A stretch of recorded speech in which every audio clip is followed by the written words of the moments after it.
ہم لوگ جب اپنی مردانگی کا ذکر کرتے ہیں نا تو بڑے فخر سے کرتے ہیں، اور اگر کسی بندے کو کہہ دیا جائے کہ تم تو مرد ہی نہیں ہو تو آپ کے گلے بڑھ جائے گا۔ تو ہمیں اپنی مردانگی پہ بڑا فخر ہوتا ہے، لیکن یہاں آ کے وہ فخر ختم ہو جاتا ہے کہ جب جہیز کی بات آتی ہے تو کدھر گیا مرد کا فخر؟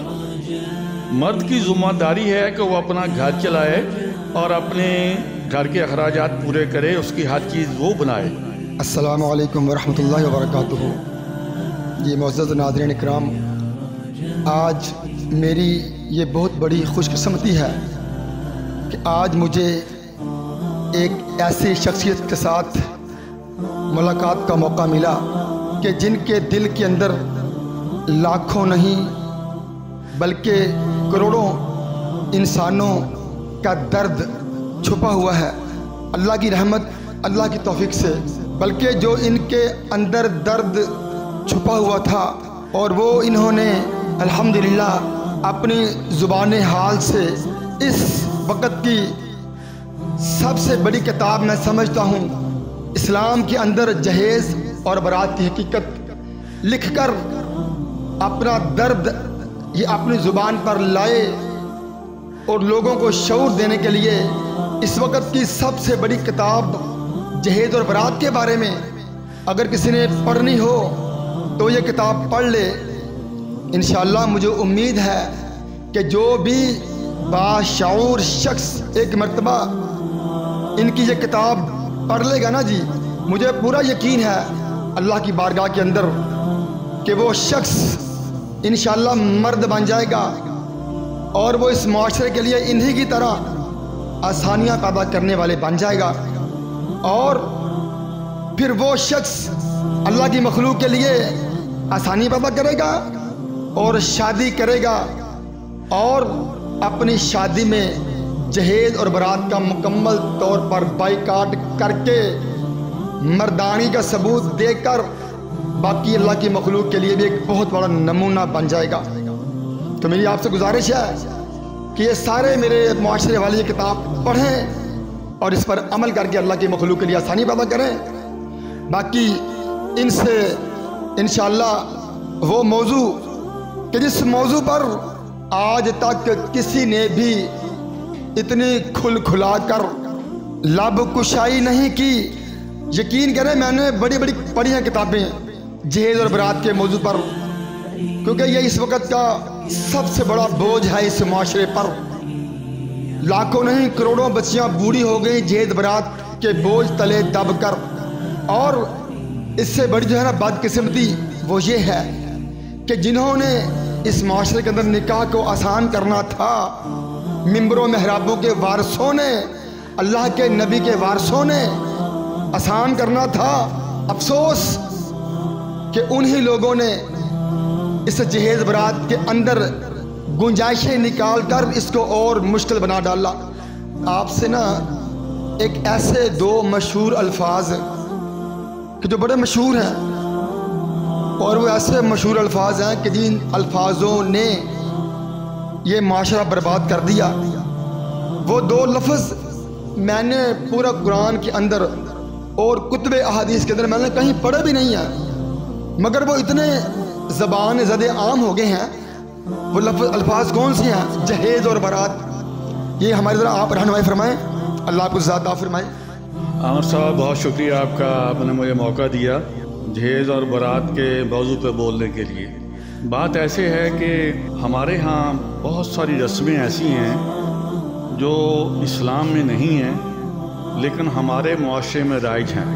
ان رسوم میں یہ جہیز اور برات کی دونوں رسوم ایسی ہیں جن کا اسلام میں اور اسلام نے جو معاشرت ترتیب دی ہوئی ہے اس میں کوئی وجود نہیں ہے، کوئی ذکر نہیں ہے۔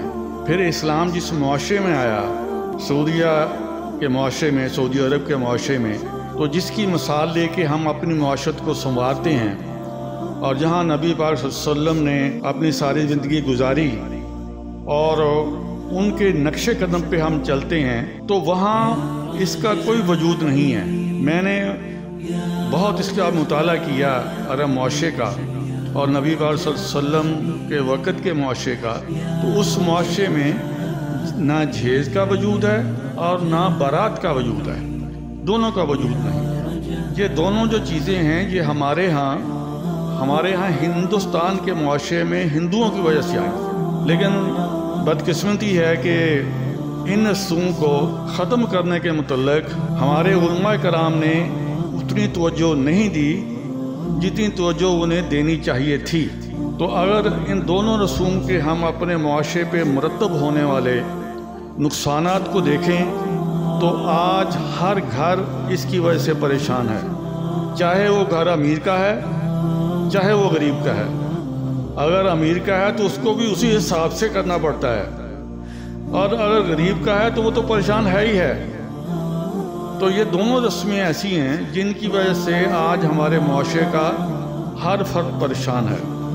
میں آپ کو بتاتا ہوں، میرا کچھ تعلق رہا ایک حوالے سے، حوالہ بھی میں بتا دیتا ہوں، جہاں ذکر کر دیتا ہوں کہ میرے بھتیجے ہیں عمران رشید صاحب، تو بہت اچھی سوچ کے مالک، بہت اچھی نیت کے مالک، بہت پرخلوص اور انسانیت کی خدمت کرنے والے۔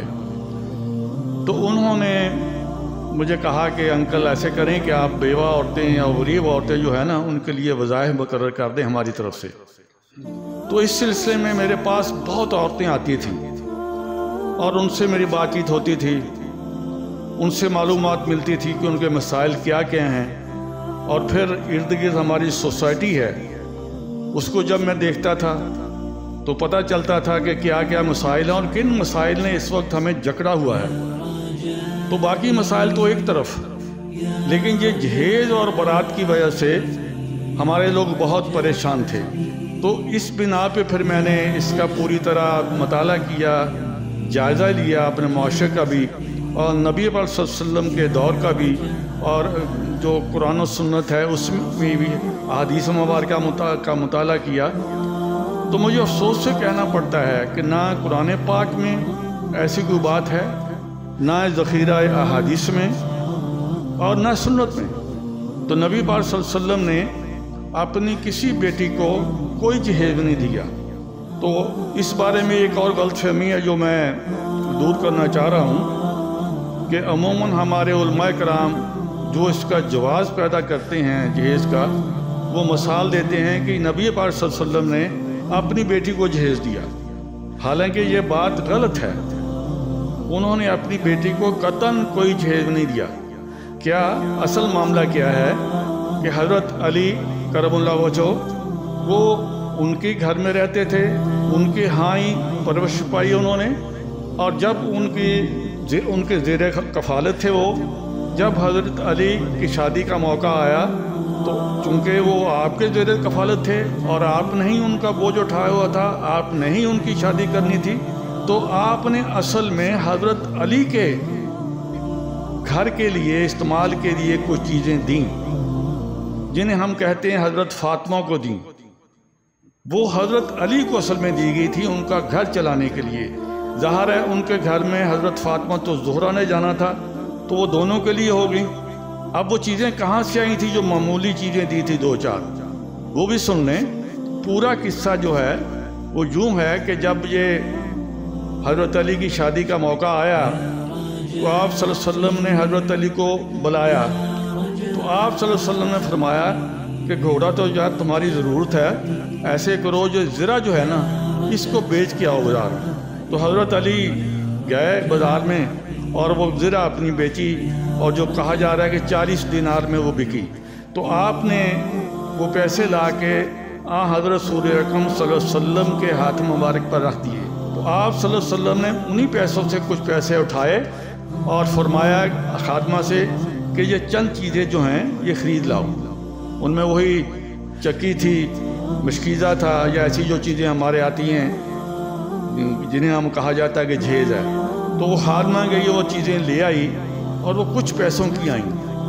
باقی پیسے حضرت علی کو واپس کر دیے گئے نبی پاک صلی اللہ علیہ وسلم کی طرف سے۔ تو یہ جو چیزیں حضرت فاطمہ زہرا کا جو جہیز کہا جاتا ہے، یہ حضرت علی کرم اللہ وجہہ کے پیسے سے خریدی گئی، ان کی رقم سے خریدی گئی، نہ کہ نبی پاک صلی اللہ علیہ وسلم نے اپنی جیب سے خریدی۔ تو ظاہر ہے جو